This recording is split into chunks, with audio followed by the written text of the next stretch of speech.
Hi guys, I'm sorry to post so soon after having posted before, but I wanted to show you my new pipe.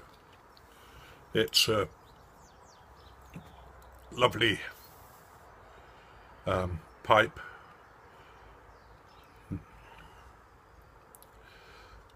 It's a Parker and it's the first one I've had.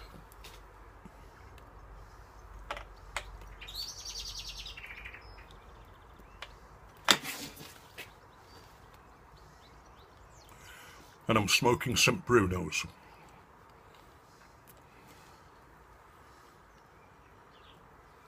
Which is one of the most popular blends in Britain.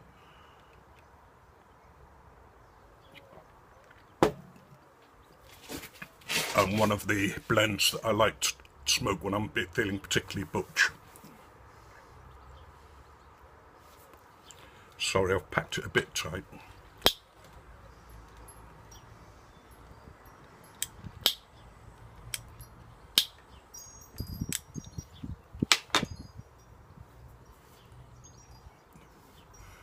But I think it's got a lovely rustication. Anyway, enough of that. Many of you know that I collect useless bits of information. You know, that's where I get my stories from.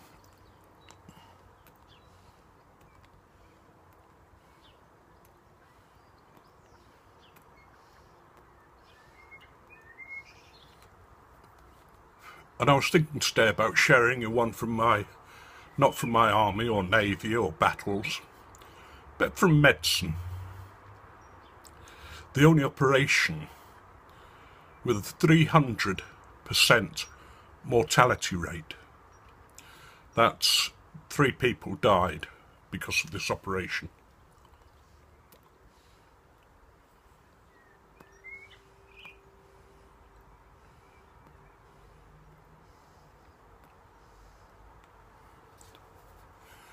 It was in the days before anaesthetic.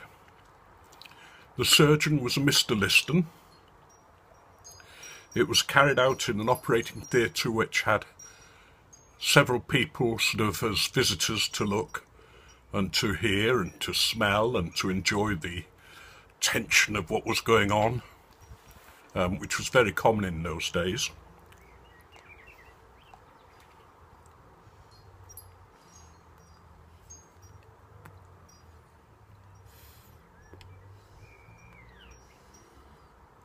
And it was a leg amputation. Now in the leg amputation, you put the saw in your mouth, if you're the surgeon, and you have your cutting knife, which is to cut down to the bone, in one hand. The assistants hold the leg, and you draw the knife right round in a single cut down to the bone. You throw the knife to the floor, you grab the saw, and through the bone. One of the fastest surgeons was a man called Baron Larry, Dominic Larry. He was Napoleon's surgeon and a wartime surgeon. I might tell you a little bit about him after I've told the story about this 300% mortality rate. The surgeon was a Mr. Liston,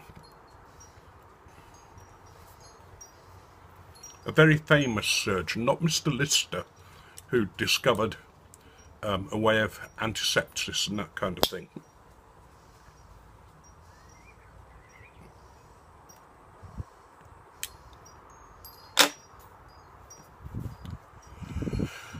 Liston's assistant held the leg, and as Liston drew the knife round in a sharp curve, he cut off his assistant's thumb. The assistant died a few days later of septicemia. He threw down the knife, and in doing so cut off the tailcoat of a spectator, who immediately decided to have a heart attack and died. And the patient, poor man, died on the operating table of surgical shock.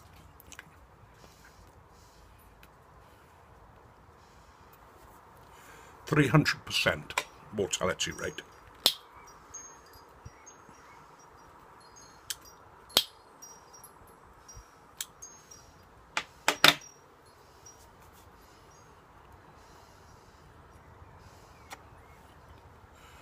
So I might as well tell you about Baron Larry, Dominic Larry. He invented the ambulance. He wanted to get men off the battlefield as quickly as possible. So he had carts made that would tour the battlefield, taking the wounded off.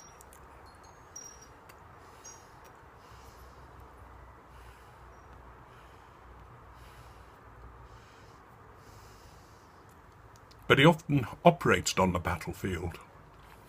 And when he did so, he would grab the nearest soldier and get him to make a table by kneeling on his knees and his hands so that it's got a firm surface. And he'd throw the patient onto the soldier's back and carry out whatever operation he was carrying out.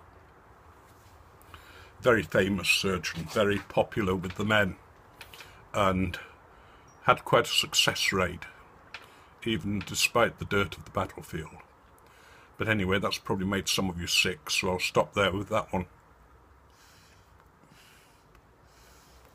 Sorry, I'm going to stop trying to smoke that at the moment.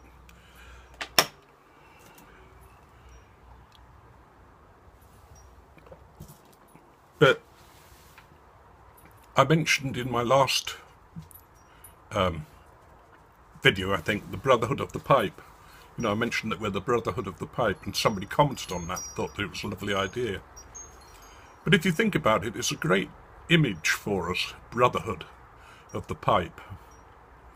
It's a bit romantic, I suppose, but then I'm a bit romantic. It might even be a bit soppy, but then I'm a bit soppy as well.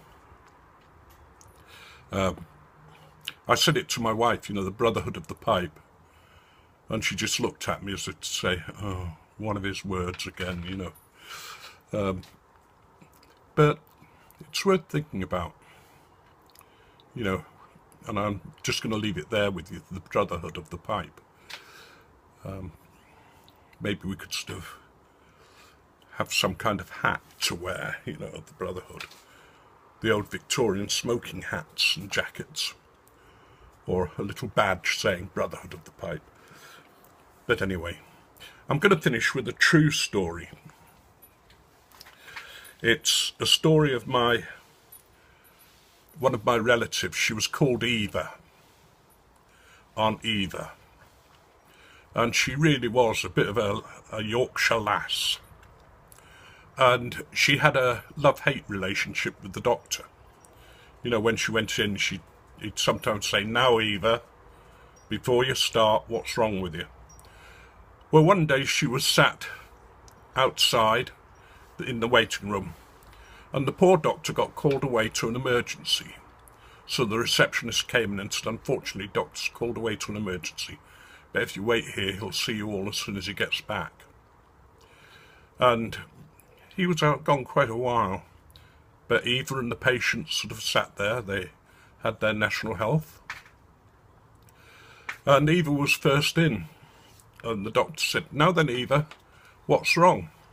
So she said, "Well, never mind what's wrong. I can tell you how to cure all those lot out there." So he said, "Well, go on, Eva, what do I do?"